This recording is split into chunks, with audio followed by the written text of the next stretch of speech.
I'm just as surprised as you are. Which sane person wakes up one morning and goes, yeah, I'm just gonna compare a 1979 $350,000 film to a Ugandan action movie made by with a bunch of scraps? And to that, I'd say there really isn't any reason. I just happened to have watched both of these films at the same time and thought to myself, damn, these two films are basically the same thing. I guess they are both revenge films, so fair enough. But to keep this video brief and simple, I'm just going to compare these two films in terms of their budgets and how much they could accomplish with that budget that they had, the plot, and also the action in the film, and finally their characters. So starting off with your budget, and they both share the fact that they had shoestring budgets, even though the Mad Max film is like 10 times, no, not 10 times. It's like 100 times the budget of freaking Who Killed Captain Alex, but who cares? It doesn't really matter. But you can obviously clearly see which film is more superior in that regard.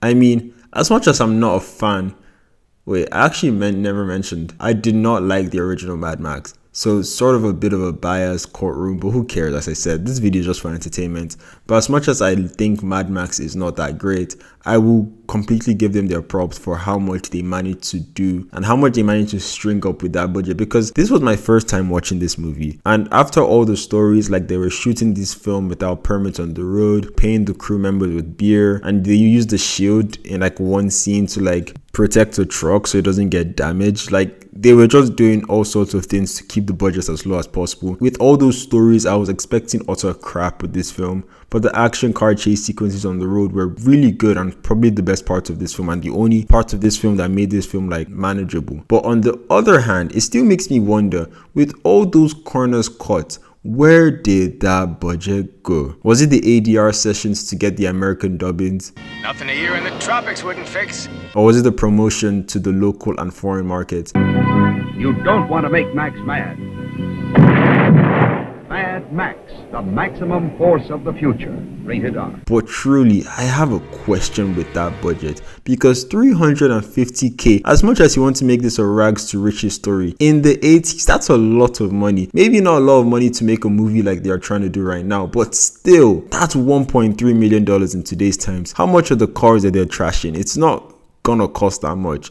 So where did that budget go to really? Now compare that to the apparent $200 it cost to make Who Killed Captain Alex. But let's be honest, this film had zero anything in its budget. It was made with, please bro, do this film for me, it's gonna be cool, and we're gonna make this amazing film. The CGI is awful, we can clearly see that. This film was probably made with the town's camcorder and the town computer, and you can see the sprinkles of their creativity everywhere with the props for like the props that they used for the gun. I'll give them that. What is that rubbish that they're holding? But I don't care. Let's say that they had that supposedly $200 to make this movie, and give me that and take me to Africa in like the 2010s, compared to whichever city in Australia Mad Max was shot with $350,000 in the 1980s or 1979. I'm accomplishing more in Africa because I'm sure that my budget will finish on the fines I will pay in Australia. So hey, that goes to a point for George Miller there. Considering everything he was able to do for that movie, regardless of how they went around it, still incredible. Next, the actual story. And well, as I previously mentioned, Mad Max was just not great in my opinion. I love when films are creative and they try to re-engineer and be different from the regular Hollywood model and be cool, and neither of these films do that. Like, what were you expecting? Were you expecting like the next Terminator or something? Although Mad Max did influence Terminator a bit, but let's not lie to ourselves. These movies are like, they're not doing anything new or anything crazy. They're mid-action film. But regardless of that, I'm still happy when I see like an okay or an average film that just has those moments. And Captain Alex just did it better, because Captain Alex is an action comedy and it dials up that action by a lot. That final section with your imagination, you're in Apocalypse Now but set in Uganda. We also get to see freaking Bruce Yu and the Ugandan Shaolin Temple. What do we see in Mad Max? A pub. And guess what? We also see a pub in Captain Alex too. Also, do not forget, this is a musical as well. They knocked that in there, but it's here. But for Captain Alex, it's a simple story of the army trying to kill off a terrorist group. And they take this guy's brother, and in his retaliation, he wants to kidnap Captain Alex. But instead of his boys kidnapping Captain Alex, we get, Then who killed Captain Alex? Who? and then the action begins. And I would say in terms of action sequences for this film, anything requiring a weapon is straight garbage. And don't get me started on the segment that had the helicopters. Like, I get what you're trying to do there, but don't put it there and make it look like this. But I would admit the hand-to-hand fights, especially with Bruce Yu, the ones with Bruce Yu in particular, to be honest, damn, I was in awe. Because how did they make that look as good as it did? Sometimes there is no direct comparison with Mad Max with those kung fu, or I don't even know what the guy's doing. Those fight sequences, like Mad Max mainly takes place on the road with vehicles, which just oppresses the helicopter CGI. But hey, we get a motorcycle in this. But Mad Max doesn't come anywhere close to the level of care in the fight sequences in terms of hand-to-hand combat. I do not remember a single hand-to-hand combat scene. Maybe there was one, but even if there was, it's probably not as good as the one on Captain Alex. And I don't think that's an unpopular opinion. But as for Mad Max, it just did not hook me as well, at least until the end. The film starts by trying to introduce Max in a way that shows us, yeah, this is the main guy, but he just wins his first thing because the Knight Rider loses a pair. And we go on this tangent of Max and his girl. I don't know if that's his girlfriend or his wife or whatever, but just the relationship of her wanting him to quit the force, where he's like, the goose wants me, the goose wants me. And then all of a sudden, we see some of the most non-enthralling group of baddies ever. And as a result of those guys, we lose our main protagonist, the goose.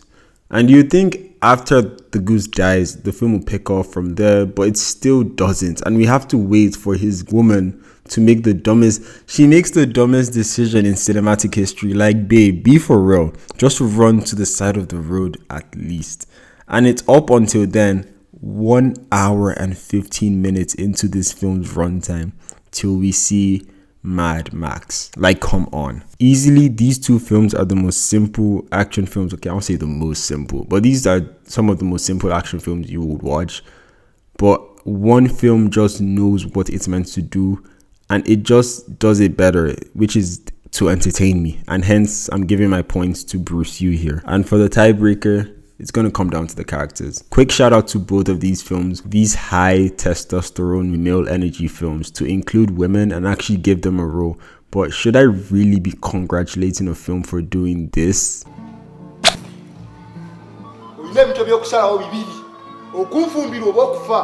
Welcome to Uganda. But aside from the shades of misogyny, as far as memorable characters go, Mad Max only had the few, which were Max, Goose, his wife, and the two cops at the start. I don't know, those two cops at the start, I just like their banter in the beginning. And for Captain Alex, we got Bruce Yu, we got Richard, Captain Alex before his death, but to be fair, I can't really remember seeing Captain Alex in the film. We got a guy called the Mercenary. We had Spider-Man in this film.